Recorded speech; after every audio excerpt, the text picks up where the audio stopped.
So if you're watching this video, you probably want to make your writing more interesting and more descriptive.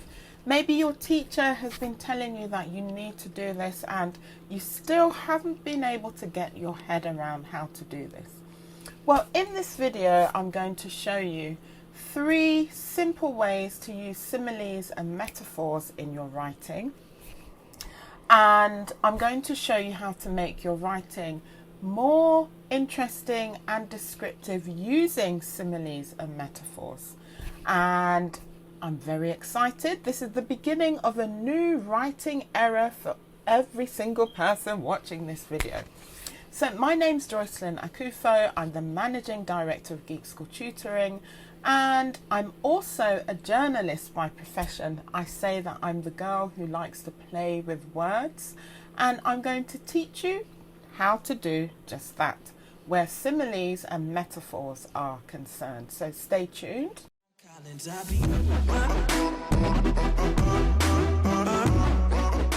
Let's get straight to it then, shall we? So in this video, I'm going to show you how to use similes and metaphors in your descriptive writing, or how to use similes and metaphors to make your writing more descriptive. It can actually go both ways. A lot of people think that these writing devices, these language devices, these figurative language devices are just too complicated or hard to use, but I'm going to show you today that it's actually really quite simple to use them. Let's start first of all by defining what similes and metaphors are. So basically, a simile is a figure of speech, a way of speaking, or in this case, a way of writing, where we compare two nouns, two things, to each other, and we use the words either like or as. So very simply, we could write that Sarah ran as fast as a cheetah during her 100-meter race. Okay, so as fast as is where we're comparing Sarah to a cheetah. Her running is as fast as a cheetah.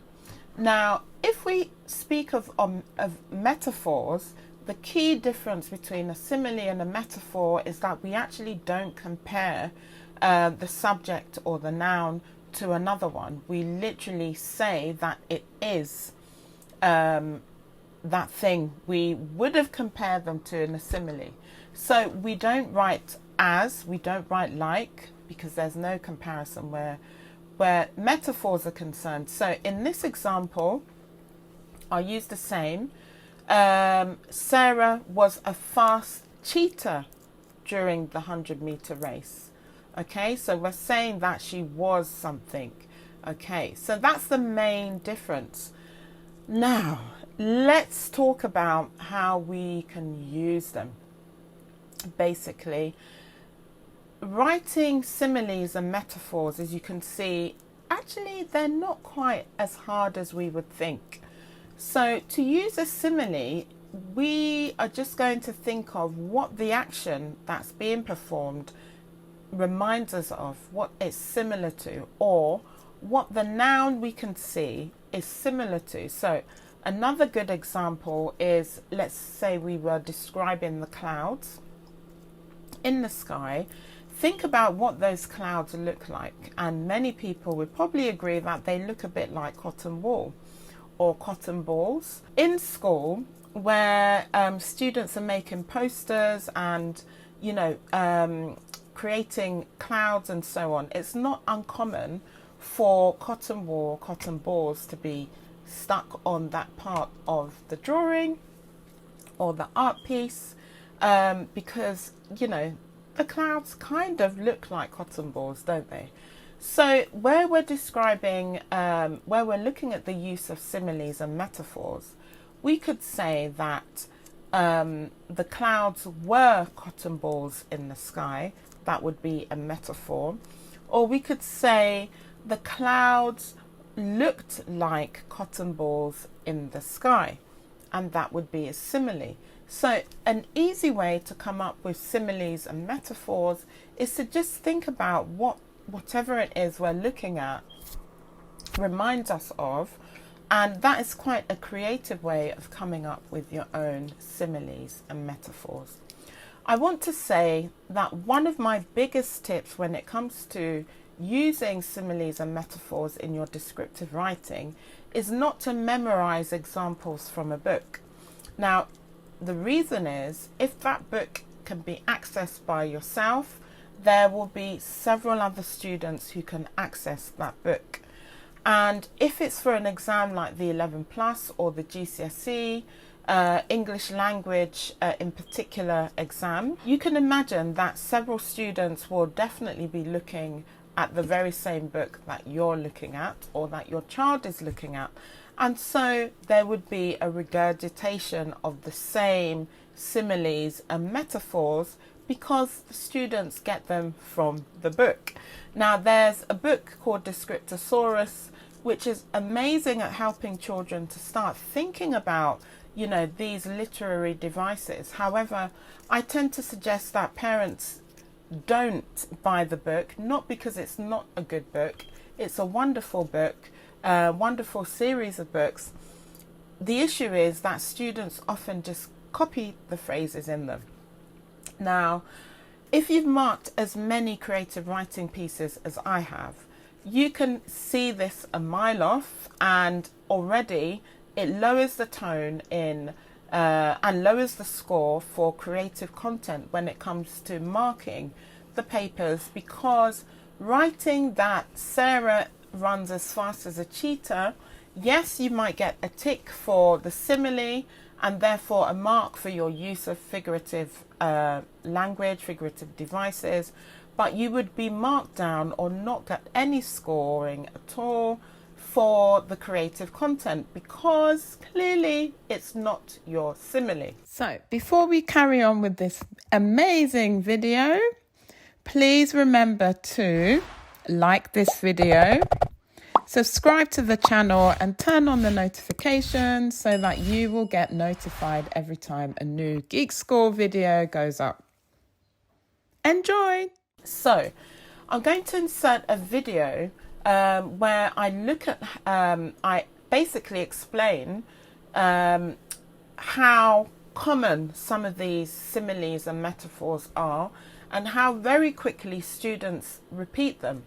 And it's a really good example of the importance of coming up with your own similes and metaphors because, you know, as I've explained, people are using the same resources, and that sort of repetitiveness in the writing becomes very easy to see if you're marking that number of essays or creative writing tasks of the 11 plus, and teachers will spot them a mile off. So of course you don't want to lose any marks.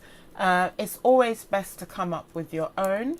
The key thing is to make sure that they are relevant to what you're writing.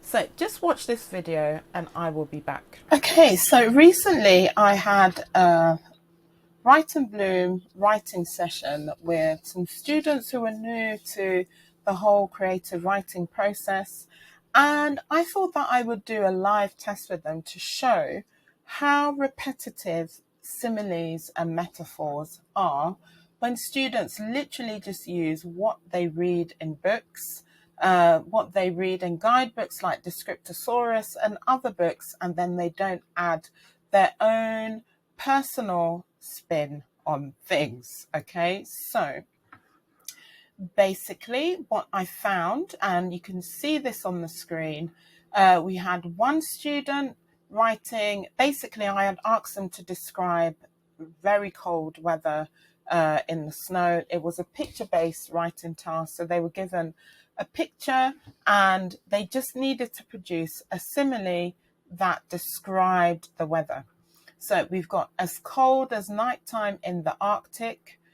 It was as cold as an ice cream straight out of the freezer, as cold as a blizzard, as freezing as absolute zero. The weather was as cold as a freezer, as cold as falling in a frozen lake. I think that means frozen. As cold as Arica, she meant the Arctic, and it was freezing like Antarctica. Now, if we look through these examples, we can see some similarities, some repetitions. Describing the weather being as cold as a freezer came up twice, and references to the Arctic and Antarctica we can see came up 3 times. And so what I wanted to get across to the students is that actually writing those types of similes are not creative. It's just not creative, because other students tend to write the same thing as well. And what that ends up producing is a low score where creative content is concerned. But if we look at the students who came up with something unusual, it was as cold as an ice cream straight out of the freezer. That adds some creativity. I forgot to mention as cold as a blizzard, missing Z, and that is a very common one also.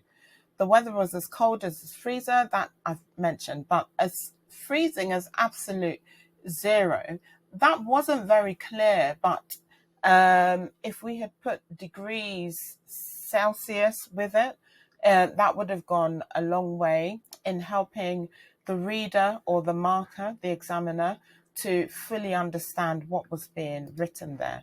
So as you can see, the importance of coming up with your own similes and metaphors that can be adapted from common ones. So you just need to add a word here and there, to remove some words here and there and make it your own, will definitely improve the score when it comes to the creative content. So you can see from the video that descriptions of the cold weather, you know, we hear about freezing, we hear about as freezing or as cold as the Arctic, as freezing or as cold as the Antarctic. There's nothing unique about them. Okay, so what you want to do is not to be using the same phrases, the same similes or metaphors as somebody else. So the best thing to do is to just compare, you know, the things you see. If it reminds you of something else, then start practicing, you know, making up your own similes and metaphors. A very big tip to come now is the use or the volume of similes and metaphors that you write. So naturally, as people, we don't speak in similes and metaphors every other sentence. So if we see this in writing, it becomes very, very artificial and it just doesn't read well. You know, I always refer back to a student of mine who had done some maths with us, preparation for one of the top grammar schools in the country. We covered verbal and non-verbal reasoning as well at some point. But his parents wanted to wait until he passed the first stage of the exams before starting creative writing for us. And literally, you could see that he'd been coached in the importance of using metaphors and similes, but coached in the worst possible way, because literally every other sentence consisted of a simile or a metaphor. Human beings generally don't speak like that, so we don't write like that naturally. And when that happens, of course, it's very unnatural. It actually makes the reading of the content not as enjoyable, because everything is being compared to something else, or we're writing in metaphors. It's so unnatural, and it actually takes away from the description. It becomes a source of irritation. I can say that happily. If you're marking a piece of work like that, there's nothing enjoyable about reading and marking that, because it's quite evident that the child has been primed, because, you know, children also do not write like that naturally. So it would look very much like you have tutored your child.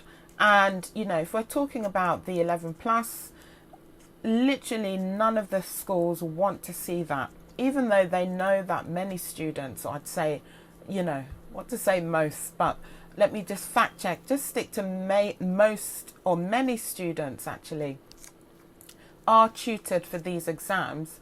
The idea is to present your child as naturally intelligent, naturally capable as possible.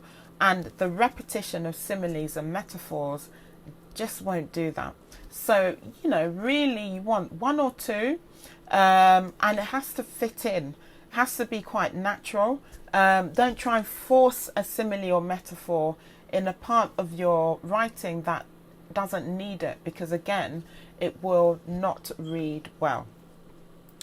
So those are the three main tips on the use of similes and metaphors. I hope that was helpful, guys. I really hope it was helpful.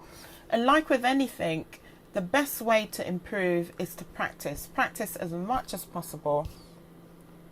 You know, as you see an animal, see if it reminds you of something else. As you see any sort of plants or a car, you know, how things are being, the speed at which something is moving, all of these areas, you know, these creative stimuli in the environment can be used as a platform to come up with similes, to come up with some metaphors, and, you know, will help boost your confidence. And the more you practice making up your own similes and metaphors, the easier it becomes. And actually you'll use them in the right context, as opposed to those who are cramming, you know, all the similes about the weather, all the similes about emotions, and regurgitating them often in the wrong place. So I hope that's helpful, guys. I will see you in the next video. Bye. Thanks for watching. Do you need help with your writing? Don't forget to check out Geek School Tutoring's online writing courses at www.the11plusessay.co.uk. We have everything from creative writing courses to English comprehension courses and English grammar and punctuation courses, just to name a few. Remember to like, comment and subscribe to our channel, and to switch on your notifications so you know when our next video goes up. Bye.